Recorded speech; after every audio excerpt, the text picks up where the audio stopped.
ki Allah bərəkət versin malına. Qəşəng, xoşuma əlan maldır qardaş. Bu gün də mart ayının 19-udur, eləmi? Hə, Allah canını sağ eləsin qardaş. Allah mala bərəkət versin. Hələ ki mən nə qədər heyvan çəkmişəm, nə qədər sürü çəkmişəm. Sənin malın kimi gözəl mal çəkməmişəm. Mamet kişi, bəyək sən telefonda bana bir söz dedin. Dedin məsəl üçün 50 alana, 60 alana, 70 alana qoşların üstünə verirəm də. Yəni qoyun qiymətinə verirəm. Demirəm qoş 500, 600, 700 belə. Qoyun qiymətinə verir. Eləmə, Allah canını sağ eləsin qardaş. Maşallah olsun. Heç kişinin sürüsünə qardaşlar söz ola bilməz. And ol Allaha ola bilməz.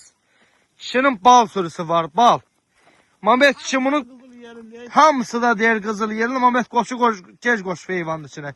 Mamet kişi deyir ki bir qapının malı ilə bir də yaxşı maşınla ki yadı, tayyüt sistemidir. Bununla abartel eləyirəm dedi. Ay Allah canını sağ eləsin Mamet kişi. Allah haqqı mal saxlamısan. Mal saxlamısan. Maşallah olsun. Qoşdan seçilmir.